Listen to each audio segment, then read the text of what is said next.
ಆ ಟೈಮಲ್ಲಿ ಎಲ್ಲ ಕಾಂಟ್ರಾಕ್ಟ್ಗಳು ಸರ್ ಬಂದರು. ಈಗ ನಾನು ಕೇಳ್ತಾ ಇದ್ದೀನಿ, ಯಾವ ಗೌರ್ಮೆಂಟ್ ಇದ್ದಾಗ ಅತಿ ಹೆಚ್ಚು ಲಂಚ ಕೊಡಬೇಕಾಗಿದ್ದಿತ್ತು? ಸರ್ ನೋಡಿ, ನಾನು 2017 ಅವಾಗಲೇ ಪ್ರಸ್ತಾಪ ಮಾಡಿದೆ. ಆಗ 3-4%. ಹಾಂ, ನೆಕ್ಸ್ಟ್ ಗೌರ್ಮೆಂಟ್ ಬಂತು, ಹ್ಮ್ 5%ಗೆ ಹೋಯ್ತು. ಈಗ 15%. ಟೆಂಡರ್ ತೊಗೋಬೇಕಂದ್ರೆ 15%. ಡಿಪೆಂಡ್ಸ್, 8%ಇಂದ 15% ತನಕ ಡಿಪೆಂಡ್ಸ್ ಆನ್ ಅದರಲ್ಲಿ ಏನು ಪ್ರಾಫಿಟ್ ಬರುತ್ತೆ ಅನ್ನೋದ್ರ ಮೇಲೆ ಡಿಸಿಷನ್. ಅಂದ್ರೆ ನೀವೇನು ಹೇಳ್ತಾ ಇದ್ರಿ, ಬಿಜೆಪಿ ಗೌರ್ಮೆಂಟ್ ಇರುವಾಗ 5% ಇತ್ತು? ಎಸ್, 5% ಇತ್ತು ಬಿಜೆಪಿ ಗೌರ್ಮೆಂಟ್. ಅಲ್ಲ, ನೀವು ಪಾರ್ಟಿ ಅಂತ ನೋಡ್ಬೇಕು, ಎಲ್ಲ ಅವರೇನೆ. ಈಗ ಪ್ರಸ್ತುತ ಗೌರ್ಮೆಂಟ್ ಅಲ್ಲಿ, ಕಾಂಗ್ರೆಸ್ ಗೌರ್ಮೆಂಟ್ ಅಲ್ಲಿ ಎಷ್ಟು ಪರ್ಸೆಂಟ್ ಟೆಂಡರ್ ತಗೋಬೇಕಂದ್ರೆ ಈಗ 15%. ಹೌದಾ? 15% ಕೊಡ್ಬೇಕು. ಅಲ್ಲ, ಈಗ 30-40% ಅಂತಿದ್ರಲ್ಲ. ಆಮೇಲೆ ನೀವು ಟೆಂಡರ್ ತಗೊಂಡು ಆದ ನಂತರ ನೀವು ಪೇಮೆಂಟ್ ತಗೊಳ್ಳೋರ್ಗೆ ಎಷ್ಟು ಖರ್ಚಿದೆ? ಹಾಗೆ ಅದೆಲ್ಲವೂ ಸೇರಿ 40% ಆಗುತ್ತೆ. 30 ಆಗುತ್ತೆ, 30ರವರೆಗೂ ಬರ್ತಿದೆ. ಈಗ ಬೇರೆ 40% ಕಮಿಷನ್ ಸರ್ಕಾರ ಅಂತೆಲ್ಲ ಹೇಳ್ತಾ ಇದ್ರಲ್ಲ, ಅದಕ್ಕೂ ನಿಮ್ಗೂ ಇದು ಸಂಬಂಧ ಇದೆಯಾ ಇಲ್ವಾ? ಅಲ್ಲ, ಆಗ ಒಂದು ವಿಚಾರ ಹೇಳ್ತೀನಿ ನೋಡಿ. ಸಿವಿಲ್ ಕೆಲಸಗಳು ಮಾಡುವಾಗ ಅಲ್ಲಿ ಸ್ವಲ್ಪ ಕೆಲಸ ಮಾಡಿ ಸ್ವಲ್ಪ ದಿನ ಆದಮೇಲೆ ವೇರ್ ಆ್ಯಂಡ್ ಟೇರ್ ಆಗಿದೆ, ಏನೋ ಹೋಗಿದೆ ಅಂತ ಹೇಳ್ಬಿಡ್ತಾರೆ. ಒಂದ್ಸರಿ ಮಣ್ಣಲ್ಲಿ ಮುಚ್ಚಾಕದ ಮೇಲೆ ಒಂದ್ ಸ್ವಲ್ಪ ಅದನ್ನ ಯಾರು ಅಷ್ಟು ಇದ್ರಲ್ಲಿ ನೋಡ್ಲಿಕ್ಕೆ ಆಗಲ್ಲ. ಅಲ್ಲಿ 40 ತಗೊಳ್ತಾರೆ, 50ರವರೆಗೂ ಹೋಗ್ಬಿಟ್ಟಿದೆ, ಅದು ಬೇರೆ ವಿಚಾರ. ಎಲೆಕ್ಟ್ರಿಕಲ್ ಅಲ್ಲಿ ಎಲ್ಲ ನಿಮ್ಗೆ ಕಣ್ಣಿಗೆ ಕಾಣುತ್ತೆ. ನೀವು ಇವತ್ತೆಲ್ಲ ನೀವು 10 ವರ್ಷಕ್ಕೆ ಇನ್ವೆಂಟ್ರಿ ಮಾಡಿದ್ರು ನೀವೇನ್ ಕೆಲಸ ಮಾಡಿದಿರಿ ಅಂತ ಕಣ್ಣಿಗೆ ಕಾಣುತ್ತೆ. ಹಾಗಾಗಿ ನೀವು ಹಂಗೆಲ್ಲ ಮಾಡ್ಲಿಕ್ಕೆ ಆಗಲ್ಲ. ಇಲ್ಲಿ ಕ್ವಾಂಟಿಟಿನ ನೀವು ವೈಲೇಷನ್ ಮಾಡಿ ಎಷ್ಟಂದ್ರೆ ಅಷ್ಟು ಬಿಲ್ ಬರ್ಸಕ್ಕಾಗಲ್ಲ. ಸೊ ಹಂಗಿರುವಾಗ ಇಲ್ಲೊಂದು ಸ್ವಲ್ಪ ಕಡಿಮೆ ಇದೆ. ಹಂಗೆ ಅದಕ್ಕೆ ಸಿವಿಲ್ ಕಂಪೇರ್ ಮಾಡಿದ್ರೆ ಕಡಿಮೆ ಇದೆ ಇಲ್ಲಿ.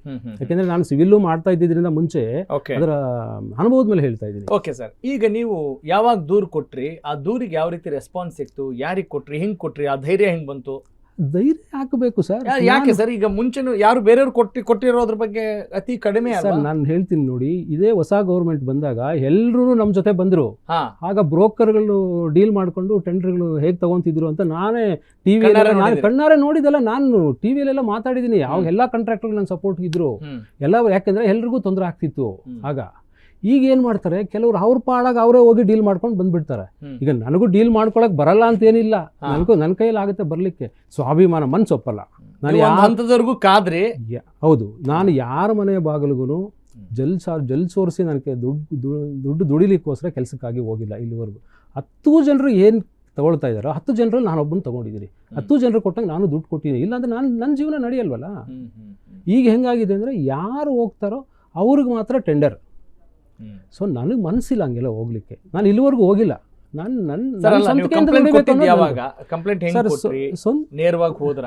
ನೇರವಾಗಿ ನಾನೇ ಮಿನಿಸ್ಟರ್ ಆಫೀಸ್ಗೆ ಕೊಟ್ಟಿದ್ದೀನಿ. ದಿನಾಂಕ ಐ ಥಿಂಕ್ ಏಪ್ರಿಲ್ 8, 2026. ಏಪ್ರಿಲ್ 8ರಲ್ಲಿ ಕೊಟ್ಟೆ. ಜಾರ್ಜ್ ಅವ್ರಿಗೆ ಕೊಟ್ರಿ? ಎಸ್, ಕೊಟ್ಟೆ. ನನಗೆ ಯಾವ ಉತ್ತರ ಏನಂದ್ರು? ನನಗೆ I am so curious about this. ತುಂಬಾ ಕುತೂಹಲ ನನಗೆ. Yes sir. ನೀವು ನೇರವಾಗಿ ಭೇಟಿ ಆದ್ರ? ಭೇಟಿ ಆಗಲಿಲ್ಲ ಸರ್. ಒಮ್ಮೆ ನಾನು ಭೇಟಿ ಆಗಿದ್ದೆ ನಮ್ಮ ಸ್ನೇಹಿತರ ಜೊತೆ ಭೇಟಿ ಆಗಿದ್ದಾಗ, ಸರ್ ನಿಮ್ದು ಇಲಾಖೆಯಲ್ಲಿ ಇಷ್ಟು ನಡೀತಾ ಇದೆ ಸರ್ ಲಂಚ ಅಂತ ನಾನೊಂದು ಚೀಟಿ ಕೊಟ್ಟೆ. ಸರ್ ಈಗ ಮಾಡಿಕೊಂಡು ಸಿಟ್ಟು ಮಾಡ್ಕೊಂಡ್ಬಿಟ್ಟು ನಮ್ಮ ಮೇಲೆ ತುಂಬಾ ಕೂಗಾಡ್ಬಿಟ್ರು. ಯಾರು? ಜಾರ್ಜ್ ಸಾಹೇಬ್ರು. ಆಗ ನನಗೆ ಒಂದ್ ಸ್ವಲ್ಪ ಏನಂತ ಹೇಳಿದ್ರು, ಏನಂತ ಕೂಗಾಡ್ತಾರೆ, ಎಲ್ಲಿದ್ದೀರಿ ಲಂಚ ಯಾರು ತಗೊಳ್ತಾ ಇರೋದು ಅಂತ ಕೂಗಾಡ್ಬಿಟ್ರು. ನಮಗೂ ಒಂದ್ ಸ್ವಲ್ಪ ಏನಪ್ಪ ಅವ್ರ ಗಮನಕ್ಕೆ ಬಂದಿದೆಯೋ ಇಲ್ವೋ ಅಂತ ನಮಗೊಂದು ಸ್ವಲ್ಪ ಆಶ್ಚರ್ಯ ಆಗೋಯ್ತು. ಅವ್ರ ಗಮನಕ್ಕೆ ಬಂದಿಲ್ವೇನೋ ಅಂತ. ಹಿಂಗೆ ನಡೀತಾ ಇದೆ, ಬೇರೆ ಯಾರೋ ಮಧ್ಯದಲ್ಲಿ ಯಾರಾದರೂ ಇದಾರೇನೋ ಇದಕ್ಕೆ. ಆಗ ಶಾಕ್ ಆಗೋಯ್ತು ನನಗೆ.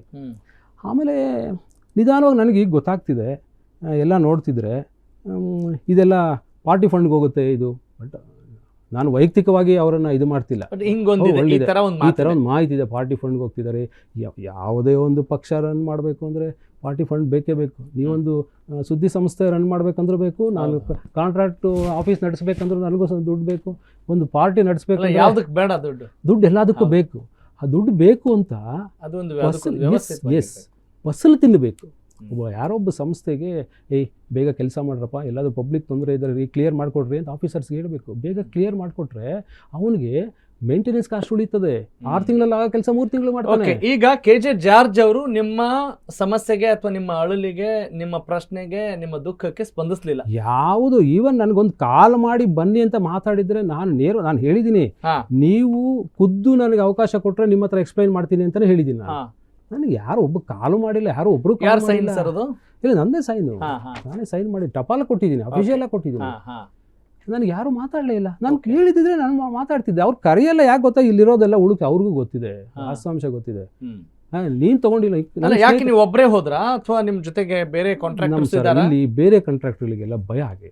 ಯಾಕೆ ಗೊತ್ತಾ, ನಿಮ್ಗೆ ಹೆಂಗೆ ಈ ಧೈರ್ಯ ಬಂತು ಬೇರೆಯವ್ರಿಗೆ ಇಲ್ಲದೆ ಇರೋದು ಕೇಳ್ಬೋದಾ? ನಾನು ನೋಡಿ ಸರ್, ನಾನು ಯಾವ ಕಾರಣಕ್ಕೂ ಯಾರ ಮನೆ ಬಗಲಿಗೂ ನಾನು ಕೆಲಸ ಕೊಡಿ ಅಂತ ಹೋಗಿಲ್ಲ. 10 ಜನರು ಮಾಡ್ತಿದ್ರೆ ನಾನು ಅವ್ರ ಜೊತೆ ನಾನು ಒಬ್ಬನಾಗಿ ತಗೊಂಡಿದ್ದೀನಿ. ಈಗ ಅವರೆಲ್ಲ ಬೇಕು ಅಂತ ಹೋಗಿ ತೊಗೊಂಡಿದ್ದಾರೆ. ಅವ್ರಿಗೆ ನೀನು ಬಂದಿಲ್ವೇನೋ ಅವತ್ತು, ನೀನು ತೊಗೊಂಡಿಲ್ವಾ ಅಂತಾರೆ. ಅದಕ್ಕೆ ಅವ್ರಿಗೆ ಭಯ. ನನಗೆ ಭಯ ಏನಿಲ್ಲ. ಓಕೆ, ನಾನು ಆರಂಭದಲ್ಲಿ ಕೇಳಿದಾಗ ನೀವು ಹೇಳಿದ್ರಿ ನಾನು ಚೆನ್ನಾಗಿದ್ದೀನಿ ವೈಯಕ್ತಿಕವಾಗಿ, ಆದರೆ ಬಿಸ್ನೆಸ್ ಚೆನ್ನಾಗಿಲ್ಲ ಅಂತ. ತುಂಬಾ ನಷ್ಟ ಆಗಿದೆ ನಿಮಗೆ? ನಷ್ಟ ಅಂತೂ ಆಗಿಲ್ಲ. ಎಲ್ಲಿ ನಷ್ಟ ಆಗುತ್ತೆ ಸರ್? ನಷ್ಟ ಇಲ್ಲ. ನಷ್ಟ ಅನ್ನೋ ಕ್ವಶನ್ ಏನಿಲ್ಲ ನನಗೆ. ನಷ್ಟ ಅನ್ನೋ ಕ್ವಶನ್ ಏನಿಲ್ಲ. ನಾವು ಈಗ ಲಂಚ ಕೊಟ್ಟು ತಗೋಬೇಕು ಅಂದ್ರೆ ಎಲ್ಲ ಕ್ಯಾಲ್ಕುಲೇಷನ್ ಮಾಡಿನೇ ತಗೋಬೇಕಲ್ಲ. ಕರೆಕ್ಟ್. ನನಗೆ ವಿಧಿ ಇಲ್ಲದೆ ಕೊಟ್ಟು ತಗೊಂಡು ಮಾಡಬೇಕಾಗಿದೆ. ಈಗ ಅಷ್ಟೊಂದೆಲ್ಲ, ಆಮೇಲೆ ಈಗ ಇಷ್ಟೊಂದೆಲ್ಲ ಈ 30%ವರೆಗೂ ಕ್ಯಾಶ್ ಮಾಡಬೇಕು. ಹೇಗೆ ಕ್ಯಾಶ್ ಮಾಡ್ತೀರಾ ನೀವು? ಈ ಕ್ಯಾಶ್ ಮಾಡಬೇಕು ಅಂದ್ರೆ ನಿಮ್ಮ ಅಕೌಂಟ್ಗೆ ಬರುತ್ತೆ. ಟೆಂಡರ್ನ ಓವರ್ ಆಲ್ ವ್ಯಾಲ್ಯೂ ಇರುತ್ತಲ್ಲ, ಆ ಮೊತ್ತದ 30% ಕ್ಯಾಶ್ ಮಾಡಲೇಬೇಕು. ನೀವು ಕ್ಯಾಶ್ ಕೊಡ್ಲೇಬೇಕು. ಕ್ಯಾಶ್ ಮಾಡಲೇಬೇಕು. ಸ್ಟಾರ್ಟಿಂಗ್ ಇಂದ ಹಿಡಿದು ಹೆಲ್ಡಿಂಗ್ ತನಕ ನೀವು ಕ್ಯಾಶ್ ಮಾಡಲೇಬೇಕು. ಆ ಕ್ಯಾಶ್ ಅನ್ನ ನೀವು ಹೆಂಗ್ ಮಾಡ್ತೀರಾ? ಬ್ಯಾಂಕಲ್ಲಿ ಏನು ಡ್ರಾ ಮಾಡಿದ್ರೆ ನಾಳೆ ಬೆಳಗ್ಗೆ ಇನ್ಕಮ್ ಟ್ಯಾಕ್ಸ್ ಅವ್ರು ಬರ್ತಾರೆ. ಡ್ರಾ ಮಾಡೋಕ್ಕಾಗಲ್ಲ. ಬೋಗಸ್. ಏನು ಗೊತ್ತಾ, ನಾನು ಏನು ಮಾಡ್ತೀನಿ, ನಾನು ಬಿಸ್ನೆಸ್ ಮಾಡ್ತಾ ಇರೋ ಯಾರೋ ಒಬ್ಬ ಡೀಲರ್ ಹತ್ರ ಹೋಗ್ತಾನೆ. ಅವನ ಹತ್ರ ನನಗೆ ದುಡ್ಡು ಕ್ಯಾಶ್ ಕೊಡಪ್ಪ, ನನಗೊಂದು ನಿನ್ನ ಅಕೌಂಟಿಗೆ ಟ್ರಾನ್ಸ್ಫರ್ ಮಾಡ್ತೀನಿ, ನೀನು ಕ್ಯಾಶ್ ಕೊಡು. ಅವನೇನು ಮಾಡಿರ್ತಾನೆ, ಯಾರಿಗೋ ಬಿಲ್ ಕೊಡ್ದಂಗೆ ಕ್ಯಾಶಲ್ಲಿ ಮಾರ್ಬಿಟ್ಟಿರ್ತಾನೆ. ಅವನ ಹತ್ರ ಕ್ಯಾಶ್ ಅಕ್ಯುಮುಲೇಟ್ ಆಗಿರ್ತದೆ. ಆ ಕ್ಯಾಶ್ ತೊಗೊಂಬಂದು ನಾನು ಇಟ್ಕೊಂಡು ಅವ್ನು ನನಗೆ ಬೋಗಸ್ ಬಿಲ್ ಕೊಡ್ತಾನೆ. ಮೆಟೀರಿಯಲ್ ಕೊಟ್ಟರಲ್ಲ ಅವ್ನು ನನಗೆ. ಇದೇ ಸಿಸ್ಟಮ್ ನಡೀತಾ ಇರೋದು. 100% ಸಿಸ್ಟಮ್ ನಡೀತಾ ಇರೋದು ಇದು ನಡೀತಾ ಇರೋದು ಇದು.